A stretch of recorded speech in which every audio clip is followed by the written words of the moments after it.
Perfect. Good evening, everyone, and welcome to another edition of the Justice and Pieces guest speaker series. And today's guest is Michael Welsh, QC. Michael is a bencher of the Law Society of BC, a past president of both the BC branch of the Canadian Bar Association and of the ADR Institute of BC. He has over 37 years of litigation experience, both in trials and on appeals at all levels of court in BC and even in the Supreme Court of Canada. He is a fellow of the Chartered Institute of Arbitrators, Chartered Mediator, Chartered Arbitrator, Certified Family Law Mediator, Certified Family Arbitrator, and a roster member of the Mediate BC Med Arb roster and ADR BC Civil roster. So there's a lot more, and I certainly will turn it over to Mr. Welsh, and he can walk you through a little bit more of his background there. And then thank you so much for joining us today. Well, you're welcome. I guess what I should say is that the first thing I ever was a paralegal. That was before I went to law school. I got interested in the legal system, working as a paralegal for the legal aid system in BC. They called us community legal workers. We would assist people who had issues with EI appeals or welfare appeals, or needed essentially some sort of duty counsel assistance in courts. So that was actually my intro into the profession, and I enjoyed it so much that I went to law school and became a lawyer. But I started off as there wasn't really much training, but we got training as we went along in those days. That was back in the 70s. So that's sort of where I got started. I'm not sure what you want to hear from me, but whether it's just a bit about my career or some of the things that I'm dealing with now. But I can just tell you quickly that after I did finish law school at UBC in Vancouver, I clerked for the BC Supreme Court and then articled with a major law firm in Vancouver. It's now called Faskins.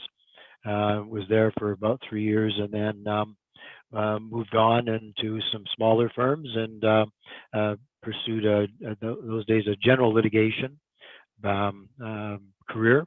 Did a lot of criminal work, both prosecuting and defending, and a lot of civil litigation, and then in more recent years a lot of family litigation, which is what led me to getting my credentials to do ADR work, particularly in mediation. And I do a lot of family law mediation and a lot of other types of employment law mediation, estate mediation, and in some recent years more arbitrations in those areas. So it's been a bit of a very varied career for me, but that's what keeps life interesting, is when you always are doing something different.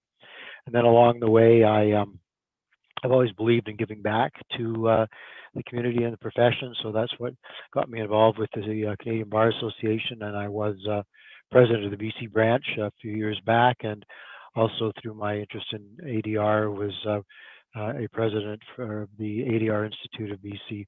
And now I'm a bencher of the Law Society, and have been for about, I'm going into my 4th year. So as I say, that's kind of a very nutshell, but I'd be happy to answer any questions that anybody has, or expand on anything if you would like me to.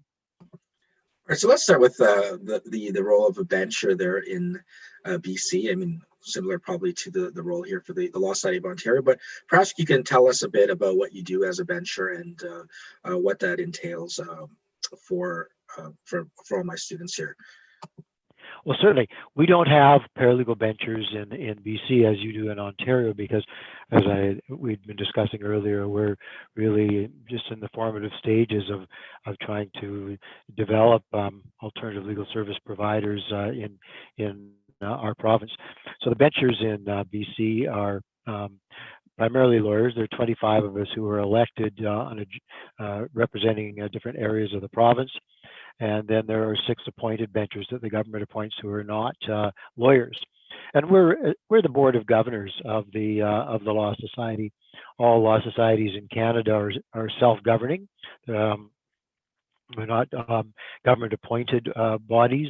They're self-regulating, and so our role is to deals with a wide range of things, from just dealing with crediting of law schools, dealing with articling and training of lawyers after they complete law school, and accrediting them, dealing with all the other regulatory issues around the profession from people who transfer from other provinces.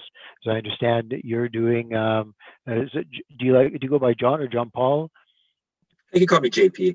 JP, okay, JP. Yeah, as I understand you're just applying to get your practice certificate in BC. So we deal with those matters. We deal with the whole issue around practice standards for lawyers if they're having if there are issues in terms of the how they're not meeting the standards that they should to be competent. We'll get involved on a remedial basis to assist them, and of course we have to deal with disciplinary issues if things go awry for a particular lawyer, and unfortunately that does happen from time to time, whether it's dealing with taking monies out of trust accounts or failing to meet commitments or acting in conflicts of interest, and we have to deal with those issues as a disciplinary matter. One of the things that we've really been trying to do in recent years is approach that in a different way. Traditionally, law societies, I think, much like the criminal justice system, deal with cleaning up the mess after it's happened.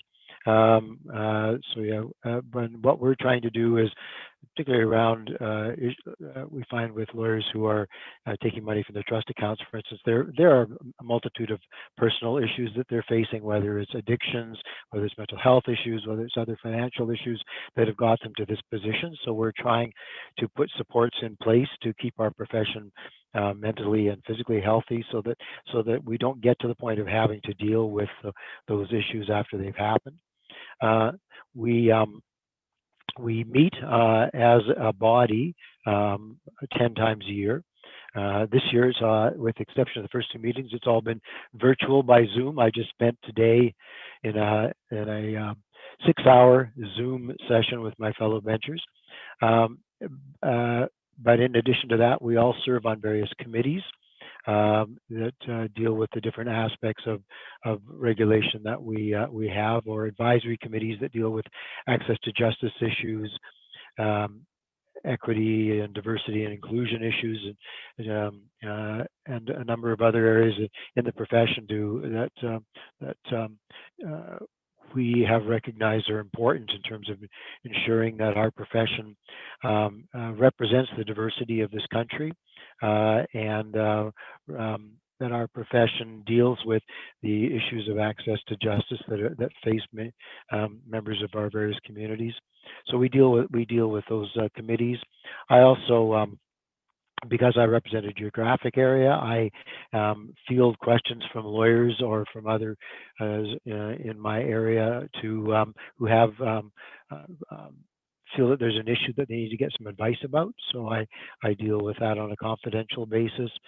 And then we also just participate in sessions much like this sometimes, just talking about a number of issues that are in our profession. So that's it's a varied role. It's very interesting. It is volunteer. I don't get paid for it, but I as I say, I've always believed that it's important to give back to the profession. So it's something that I'm able to do, and I enjoy doing. So that's really our role, and that role is much the same in every jurisdiction. Ontario is the only one, as I say, that's a bit different because you have paralegal benchers who are full members of the bencher table along with their lawyer colleagues. Oh, I am teaching ethics, so the students are in ethics currently right now, and I think perhaps that'd be good to expand on some of the issues that you were mentioning. And I'm trying to be more proactive with trust funds and avoiding conflicts and things like that. What are the most common issues that you see that arises in lawyers facing discipline out there in BC? Well, I think the two main ones are issues around trust accounting, and probably the other one is probably a toss between not recognizing conflicts and not providing proper quality of service or being not being properly civil to other members of the profession, acting in a way that brings the profession's reputation into disrepute by their actions. So uh, there's a wide variety, but the most troubling one is probably the issue around trust funds. And of course, one of the big issues we now have is that's layered into that is the whole issue around money laundering and ensuring that lawyers' trust accounts don't become vehicles for money laundering. We have put in a number of new rules, both here and in other provinces. They're modeled on, there's a model set of rules that's been put together by the Federation of Law Societies that's being adopted with minor modifications across the country. And one of the big ones we've had is around measures in place to prevent money laundering. So we have a number of new rules around how you have to identify who your client is, whether your client is a person or whether your client's a corporation, and if it's a corporation, who's in control of that corporation, and determining those people's identities. You now have to take measures to determine where the source of the funds are that you're using in a real estate transaction or another financial transaction, ensure that you know where those funds are coming from and that there's no those funds are not coming from an unknown source that could be a source of money laundering. So those have been some major issues that we are dealing with. And as I say, it's an issue that everybody is dealing with. One of the issues that we have to be concerned about is that there is a movement in a number of professions for the government to take over regulation. We've seen it in BC with the College of Dental Surgeons, with some of the other health professions.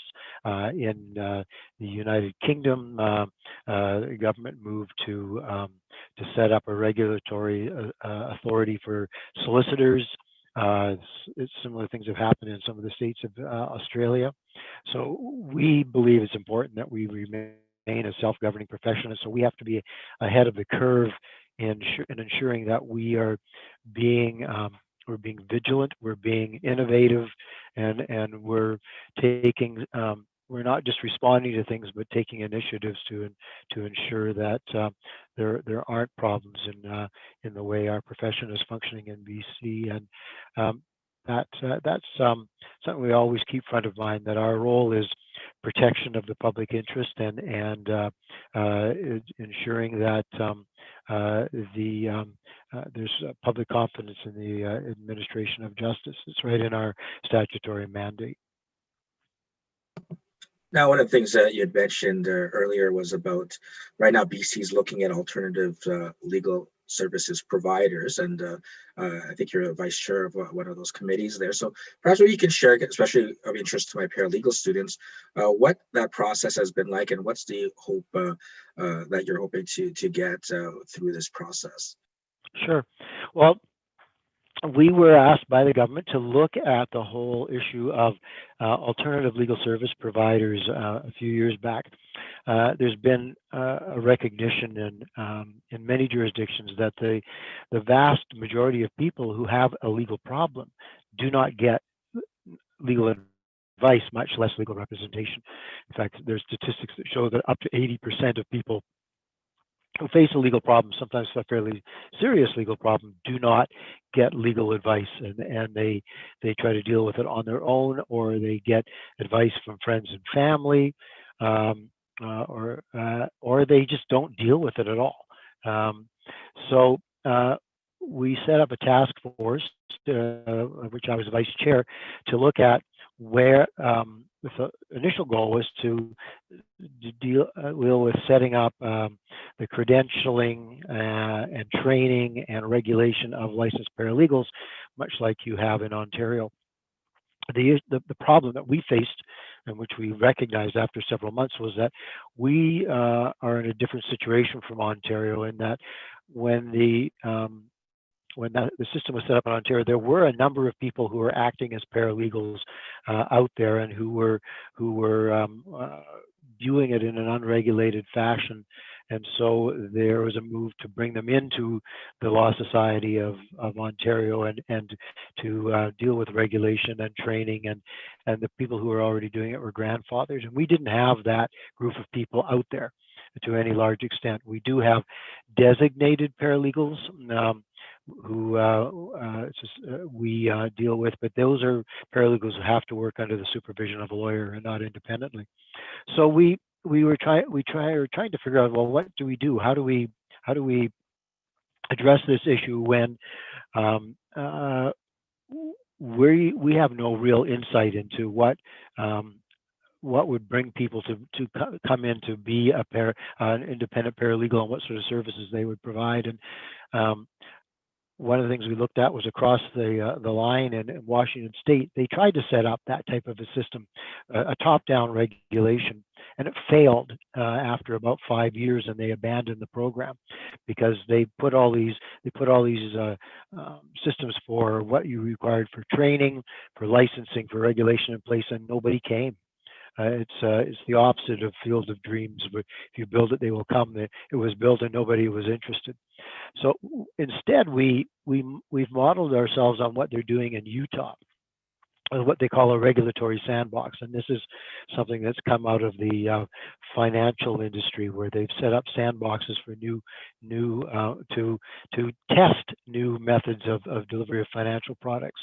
And so in Utah and in BC, what we've said is, look, we will seek proposals from people who have an idea of a service that they can provide that will meet an unmet legal need, and come to us and give us your proposal. And if it appears that it's not harmful to the public interest, we'll work with you. What we'll do is we'll give you essentially a dispensation from the rules around practice of law, and we'll let you try this out, even though you're not a lawyer. But we'll be doing it while monitoring it for a couple of years and see how it works out.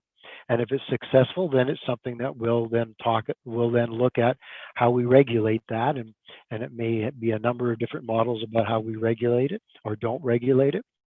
And we'll go from there. But we're going to let the marketplace determine what sort of services and needs there are out there, and what sort of technologies and what sort of other ways of meeting those needs there are out there, and then we'll go from there. So it's sort of a bottom up approach that we're taking, and we've just approved that in September. We're already soliciting proposals, which we expect to be considering in the new year. We'll have a committee that looks at that, and we'll just follow through with that. I was reading a really interesting article just in the American Bar Association just about an hour ago, where about how they've actually started implementing and getting up and operating 3 or 4 of these new innovative technologies that through their particular regulatory sandbox, and I'm hoping we'll be able to do the same. So where that may lead as far as paralegals go is hard to say at this point, but it's quite possible that it could lead to a person wanting to have some sort of licensing or credentialing for, because it may make it easier for that person in fulfilling that service if they're recognized as a trained and licensed legal service provider. So we at that point would be looking at then what we would do by way of designating that person and regulating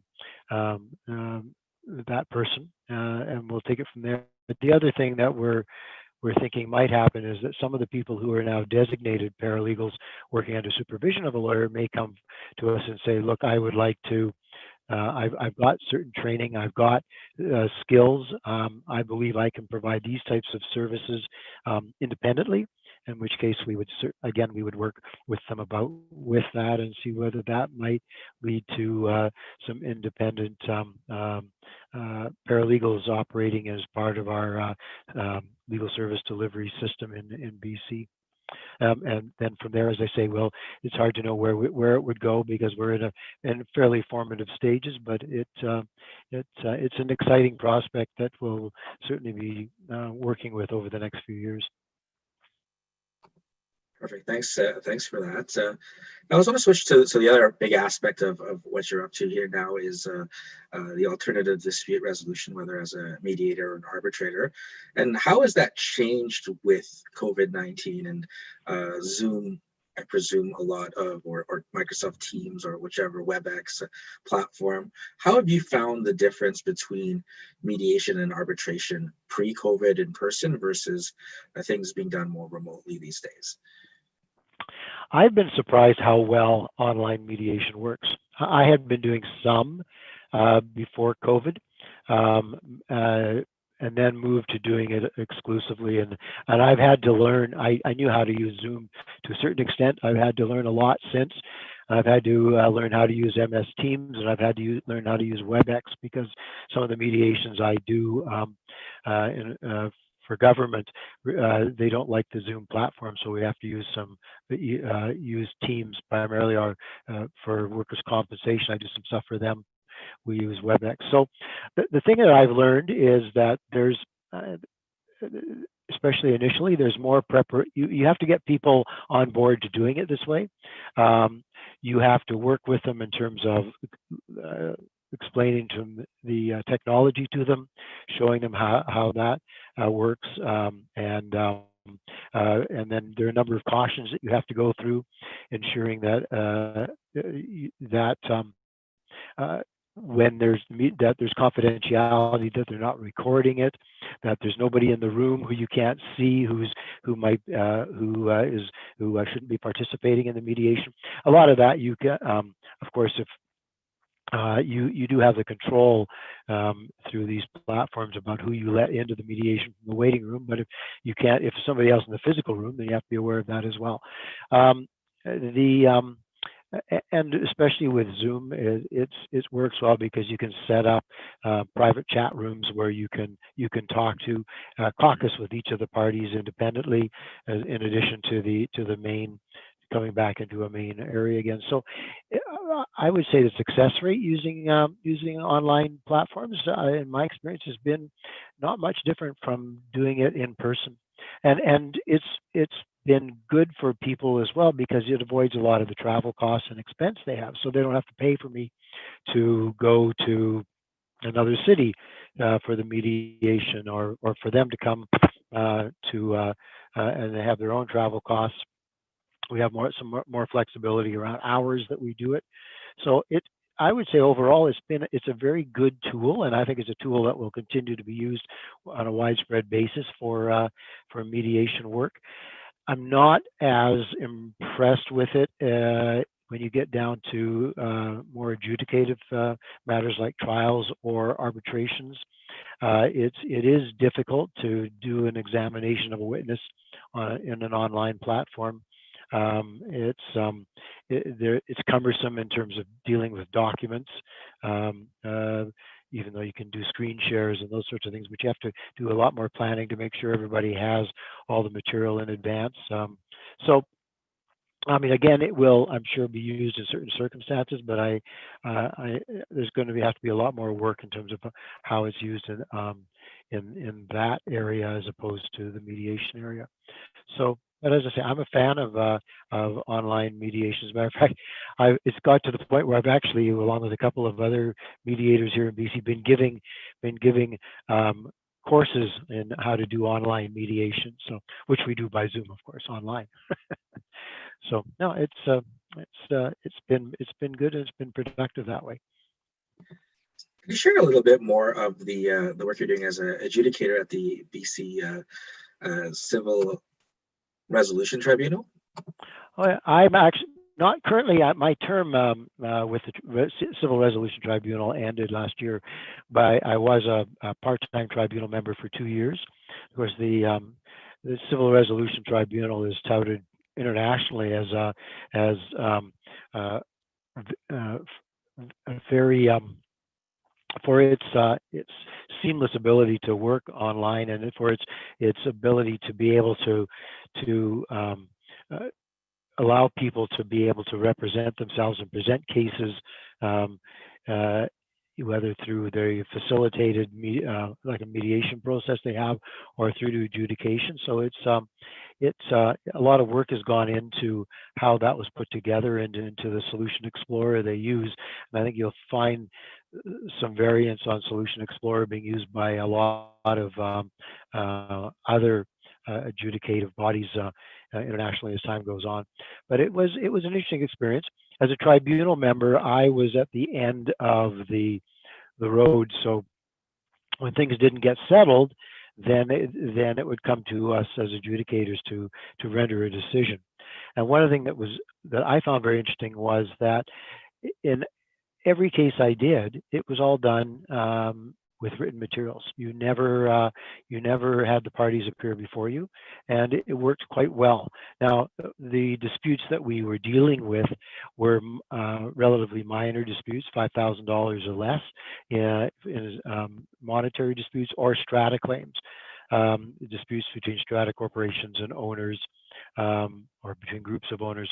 Those types of disputes can be quite amenable to doing it on a documents only basis, just because a lot of them are just based upon review of correspondence, review of other documents, and review of the bylaws of the strata corporation, for instance. So it was an interesting experience to do that and to be able to write a number of those decisions.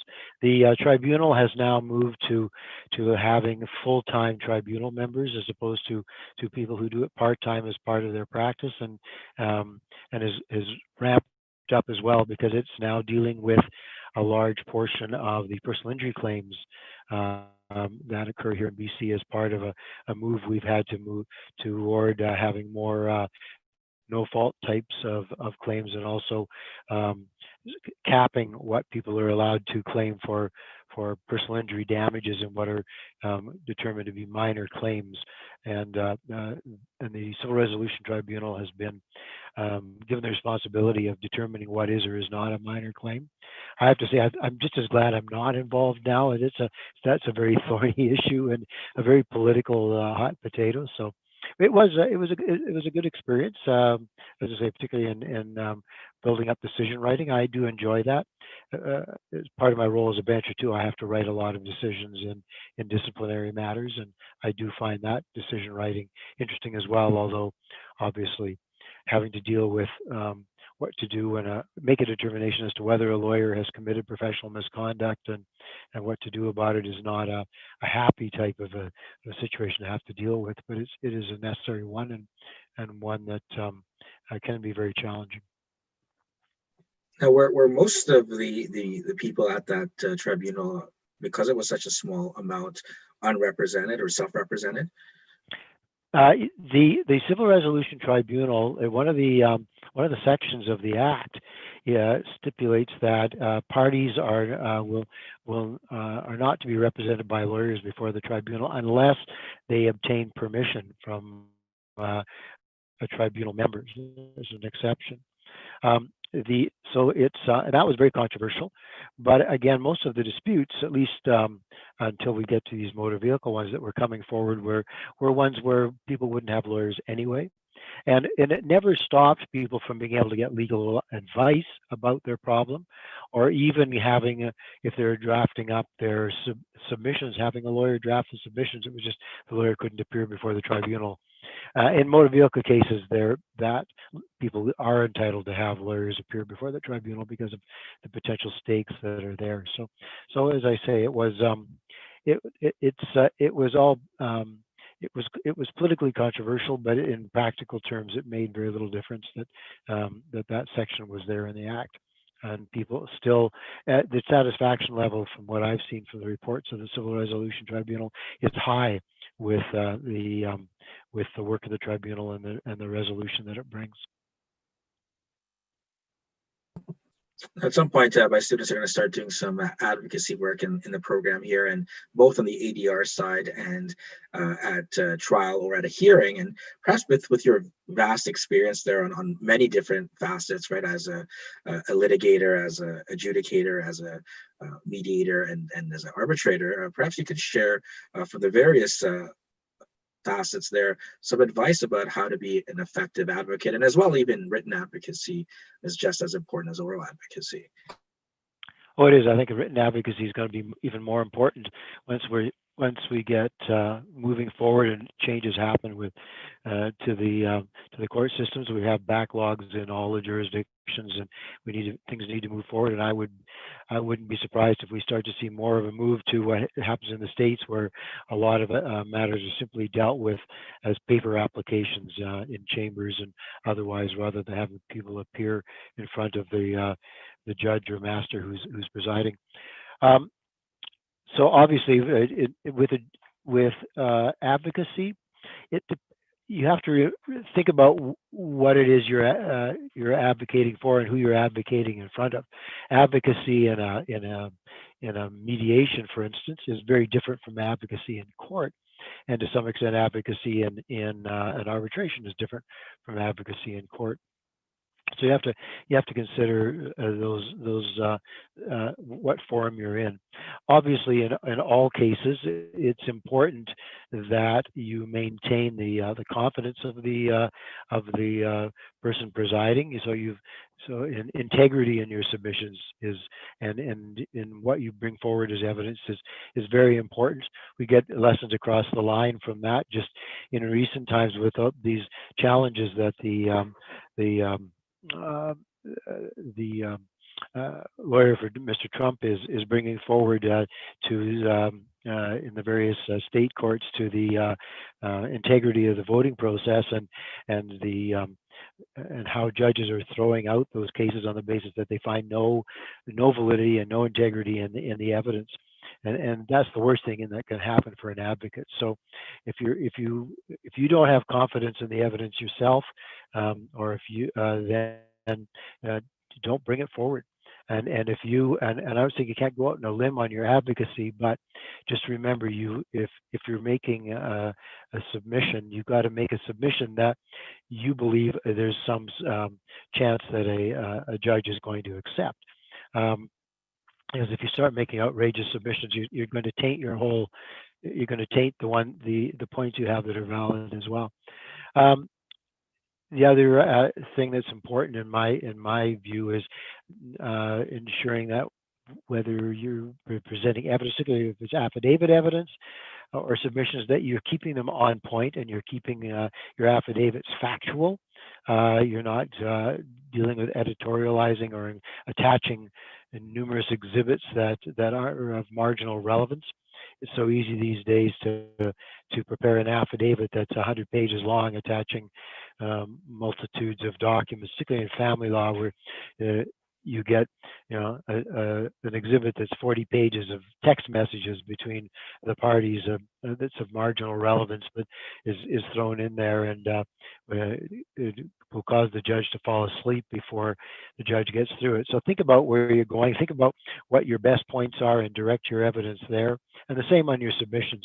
I don't know how many times I've heard a judge, especially in the Court of Appeal, where counsel's got 7 points of appeal, saying, "Counsel, just give me your best two," because if you can't win on your best two, you're not going to win on any of them. So be discriminating with your with the points that you're making, and lead with your strongest points, and keep your submissions focused on where you're going. In my experience, it's the counsel who do that are the ones who are most effective. There's an old joke that if your case is strong, is weak on the facts, then you pound the law, and if your case is weak on the law, you pound the facts, and if your case is weak on both, you pound the table. But it's not, honestly, that's not effective advocacy. If you're pounding the table, then you've lost. So you've got to focus where your strengths are and go there. I have talked a bit in some seminars I've done about advocacy and mediation, and that's something that you may find yourselves doing. And uh, it's a different animal, advocacy and mediation. Advocacy and mediation is not about trying to convince the mediator or the other party that you're right. It's working with your client to achieve an outcome that your client can live with, that it is going to end the dispute for your client so your client can move on with her life or his life. And so what's important there is to try and understand what it is that your client wants, as well as what the the legal aspect of the case in terms of what your client's legal options are and what your client's chances of success with those legal options are, and then try to craft a solution or a proposal that may be acceptable to the other side, but is also going to address what it is that your client wants, and again, keeping your client's expectations in check so that your client understands realistically what your client is likely to get out of the process, whether it's through the mediation or whether it's through court, if that's the other option. So, management of client expectations is always very important, and part of good advocacy, really just in, whether it's a court case or a mediation, but particularly in mediation. And the other is to work with the is to learn to work with the mediator, and if there's somebody representing the other party, a paralegal or counsel, to be able to talk with that person and work with that person as well. And you may have some meetings where it's just with the mediator and the two legal representatives, and be able to work, while still wanting to represent your client's interest and get the best that you can for your client, working with the other party's representative to try and find a way to get there. So it's so as I say, it's important to think about what it is you're looking for at the end of the day, and then what it is you can do that's most effective with it. Well, those are sort of my tips on some advocacy, but I'd be happy to answer any questions anybody has. Yeah, perhaps let's see if any questions are there from any of the students that are here on YouTube. So if you have a question, you can just type it into the chat, and then I can relay it there to Mr. Welsh, or if you prefer, you can turn your camera on and unmute and ask him directly. Either is fine. Just while we're waiting, I thought I might just go back and tell you a bit of a funny story. So this is especially because I'm a bencher of the Law Society. So one of the reasons I did go to law school when I was a paralegal was that one of the things I used to do regularly was go down to our provincial court. It's like your Ontario Court of Justice, and I would initially I was just helping people get in touch. There wasn't much in the way of duty counsel in those days. We're talking back in the 70s, but just trying to help people to get access to services and dealing with adjournments and things of that nature. But one day I had a person who wanted to plead guilty to something, but he didn't. He was afraid to do it, and he asked if I would speak on his behalf. So I did, and I had talked to we had a consulting lawyer for the community law office I worked at, and I talked to him about conditional sentences, and so I thought I'd try for a conditional sentence on his behalf. So, so I made a pitch for it, and the judge granted it, which is basically a conditional sentence. In a conditional sentence, if you fulfill the terms of the conditions, then there's no conviction. You're discharged of the offense. So because it worked well for me that time, I tried it on a couple of other occasions, and there was a lawyer in the court who didn't know who this young guy was, who was making all these submissions for people, but he clearly wasn't a lawyer, and he reported me to the Law Society, and I got cited and investigated for unauthorized practice of law. As it turned, because my salary was being paid by the government, and because there was a supervising lawyer in our office, I was cleared. But that was kind of the final impetus for me to say, well, you know what, maybe I'll just go to law school and become an actual lawyer. And now, decades later, I'm actually a bencher on the Law Society that originally cited me for unauthorized practice. So there's a funny little story while we're waiting. There's one question here from YouTube, and I think it's asking about the non-lawyer benchers there in BC. What profession or where do they tend to come from, or is it just kind of all over the place? Yeah, well, it tends to be all over the place. We have a retired president of a university. We have someone who's the executive director of an indigenous organization. We have a person who is a financial advisor and management accountant. We have someone who's a retired newspaper publisher. We have uh, someone who works in human relations. So it just depends. And we've had retired in the past. I think we had a retired police inspector, and so people can. The government picks them. People apply. They'll post for different openings on different boards and organizations to which the government appoints people, including the Law Society, and people apply for it, and then the government, in its wisdom, will pick who it wants to sit.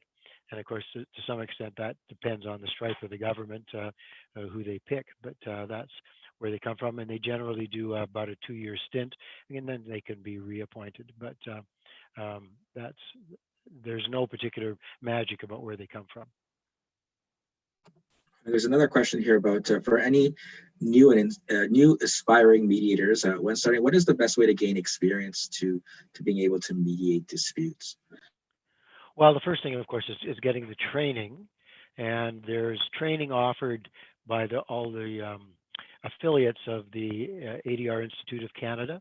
So the ADR Institute of Ontario, for instance, as one of the affiliates, offers the training, as does the ADR Institute of BC here. So you can look at getting some training through them, or through one of the many other um, uh,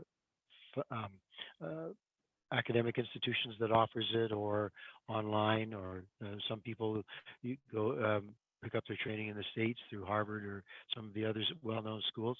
And then what I recommend is joining your affiliate, your ADR affiliate in Ontario, and you can join as an associate member, and to start off with, and then trying to get some experience shadowing somebody who's a mediator, and see what that person does, and maybe even starting to do some co-mediation, and build that experience. Uh, you can also look to see if there are certain programs. I'm not familiar with everything that's in Ontario, but we used to have a small claims mediation program that people could sign up for, where you would mediate small claims matters here in BC before they were moved to the Civil Resolution Tribunal. And there may be other types of programming or volunteer mediation that you may be able to do to get the experience you need to move from there, to start getting certifications. You can get certified through um, ADRIC as a qualified mediator or qualified arbitrator once you've done a couple of actual mediations or arbitrations, and then move from there once you've had sufficient experience to get your chartered mediator or chartered arbitrator status, uh, which I have. But I'd say those are the best things to do: is get the training. You maybe take, I don't know if you're taking some as part of the program you have, but certainly supplement that, and then try to do some job shadowing, and join an ADR organization. Now, related to that with mediation is a lot of times you see a lot of emotions from the parties involved, right? And how do you kind of diffuse, especially for example, family mediation, how do you kind of diffuse the emotions in the room and try to be more get everyone to be more objective to working towards a resolution when, I mean, potentially if it goes to litigation, they're looking at a huge increase in expenses and a huge time commitment before there is a process, and that's completely in the hands of the judge or the tribunal member.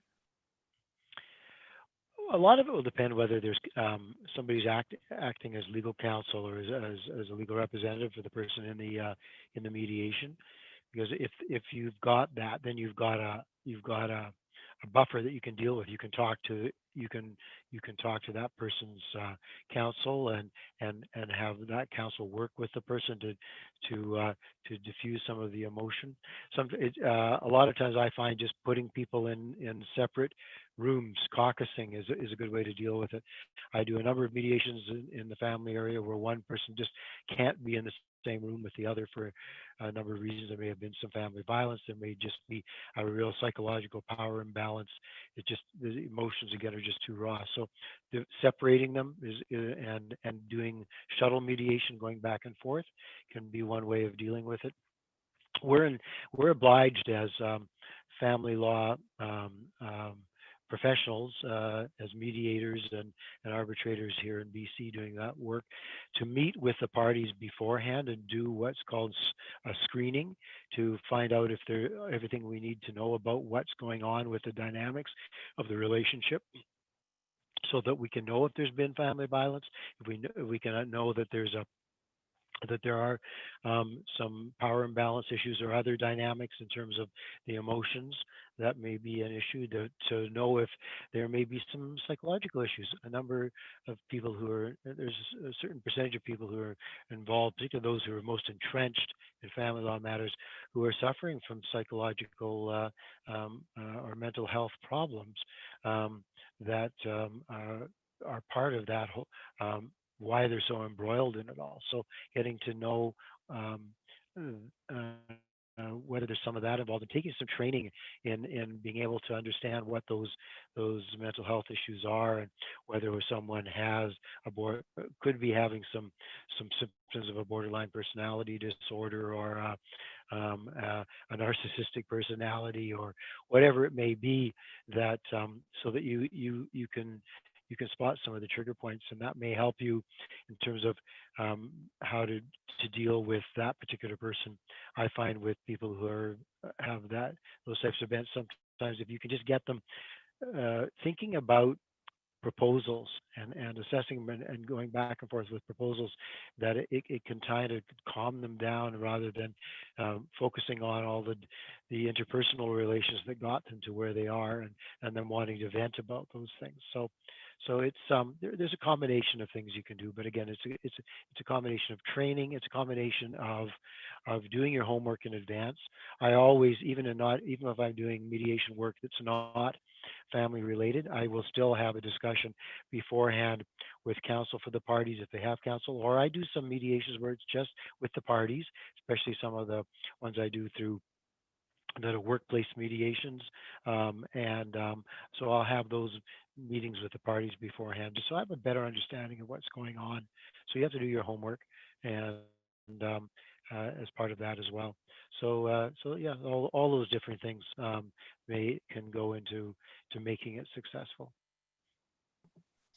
Perfect. I'm just going to check for any last final questions here before we wrap up here. But thank you so much, Mr. Welsh, for joining us here today. Oh, it's my pleasure. I was I was intrigued to see what I would be asked about, and what you're learning about, and I hope that some of my comments were of value, and that you learned a little bit more about the workings of law societies and regulation, and a bit more about ADR processes. Perfect. So I don't see any other questions coming. So if you have any final words of wisdom for my paralegal students as they look to enter into the legal profession here in Ontario, would appreciate any last words of wisdom from you, Mr. Welsh. Well, as with anybody who's entering a profession, to start, it's uphill. There's a lot of hard work learning. I mean, you do learn through your training, but most of what you learn is what you learn while working, and so it's going to be a bit of a tough slog. So just remember that you do want to work hard, but you also want to make sure that you're keeping some balance in your life. There, particularly with lawyers, there tends to be a situation where young associates in law firms just um, devote themselves to it, and that can be unhealthy. You let the pressure get to you, and you don't have other outlets. So make sure you have other outlets, other hobbies, your family, just getting out and with activities that allow you to do keep that balance in your life, because otherwise you can tend to get to a situation where you're letting the wrong things get become your supports, and that's one of the reasons we have so many issues of addictions in the legal profession, almost the highest of any profession, because um, people turn to alcohol, they turn to drugs, they turn to gambling, they turn to um, those unhealthy ways of letting off steam and relaxing, and so it's and if you can be aware of that and watch yourself before you get to that, that's important. And if you are having issues, reach out and get help. There's no shame to doing that. It's another thing that we've been trying to stress, is that we all have issues in our lives. We all need help at various points, and there's no shame in asking for help. You have, I'm sure, there are, when you start working, you'll have um, uh, different agencies that you can seek services from that will help you and get that. So those are, I guess, my main words of wisdom, and such as they are. And I wish you well. And again, if you after a few years, if you've feel like giving back, then I urge you to consider serving on certain of the committees of the Law Society, and maybe even taking a crack at serving as a bencher of the Law Society. So, um, thank you again. Perfect. All the best, Mr. Welsh, and enjoy your weekend. And thank you for joining us today. Okay. Good night now. Thanks, Michael. Thanks, JP. Have a great weekend.